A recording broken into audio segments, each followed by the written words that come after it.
அண்ணன் பேசிவிட்டார். அண்ணனை தொடர்ந்து எங்கள் தம்பி குட்டி புலி மாண்புமிகு இந்து சமய அறநிலையத்துறை அமைச்சர் உங்கள் மண்ணின் மைந்தர் திரு ரமேஷ் அவர்களை சிறப்புரை வழங்க அன்போடு அழைக்கிறோம்.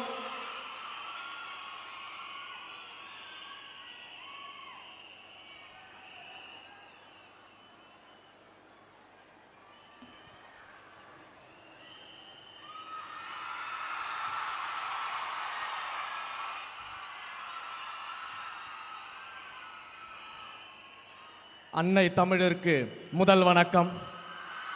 என் ஆறுயிரான தலைவர் தளபதி அவர்களுக்கு உயிர் வணக்கம். பேரன்பிற்குரிய பொதுச் செயலாளர் அண்ணன் என் ஆனந்த் அவர்களுக்கு நன்றி கலந்த வணக்கத்தோடு, இந்த ஒரு நிமிடத்திற்காக என் வாழ்க்கையில் பல வருடங்கள் காத்திருந்தேன். இப்படி அண்ணனை கூப்பிடணும், எப்படி கூப்பிடணும், மாண்புமிகு தமிழ்நாடு முதலமைச்சர் அண்ணன் தளபதி அவர்களே அப்படின்னு கூப்பிடுற அந்த ஒரு நொடிக்காக பல வருடங்கள் நாம் எல்லாம் தவம் இருந்தோம். அந்த தவம் இன்றைக்கு நிறைவேறி இருக்கிறது. முறை செய்து காப்பாற்றும் மன்னவன் மக்கட்கு இறையென்று வைக்கப்படும்னு ஒரு திருக்குறள் இருக்கு. நீதி நெறி தவறாமல் ஆட்சி நடத்தும் ஆட்சியாளரை மக்கள் தலைவராக இறைவனாக கொண்டாடுவார்கள் அப்படின்ற திருக்குறள் நம்முடைய மாண்புமிகு முதலமைச்சர் அவர்களுக்கு பொருந்தும். இன்றைக்கு இந்த திருச்சியில் அண்ணன் அவர்கள் நன்றி சொல்வதற்காக வந்திருக்கிறாங்க. இதே திருச்சியை தங்களுடைய கோட்டை கோட்டை என்று சொன்னவர்களுக்கெல்லாம் அதை வெறும் மனக்கோட்டை தான் காட்டி அதையும் உடைச்சி இந்த மலைக்கோட்டை மாநகரை தளபதியின் கோட்டையாக இன்றைக்கு நாம் மாற்றி இருக்கிறோம். சாதாரண நபர்கள் எல்லாம் வேட்பாளராக நிக்க வச்சிருக்கிறாரு. சாதாரண குடும்பத்தவர்களை வேட்பாளராக நிக்க வச்சிருக்கிறாரு. இவங்கெல்லாம் நம்மளை எதிர்த்து ஜெயிச்சிட முடியுமா அப்படின்னு பகல் கனவு கண்டுகிட்டு இருந்தாங்க.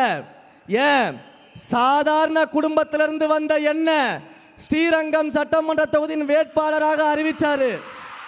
அறிவிச்ச உடனேயே இந்த திருச்சியின் முதலாளி என்று சொல்லக்கூடிய பல பேர் என்ன சொன்னாங்கன்னா, ஸ்ரீரங்கத்தில் வெற்றி பெறுபவர்கள் தான் ஆட்சியை அமைக்க முடியும், அது சென்டிமெண்ட் அப்படின்னு ஏளனமாக பார்த்தாங்க.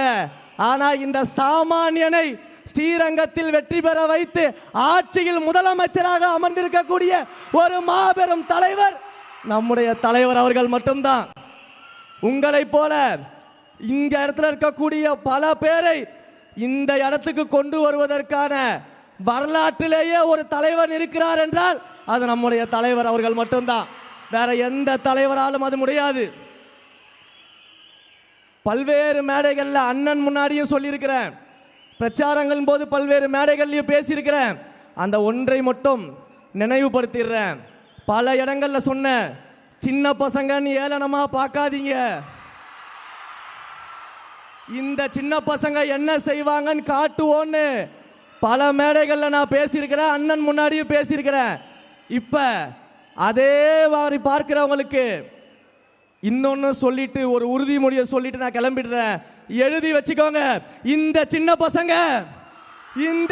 பசங்க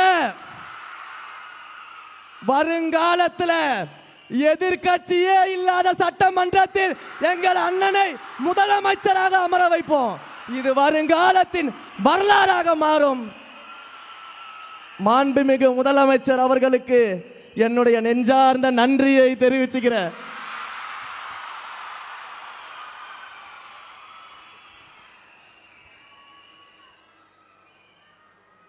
நன்றி.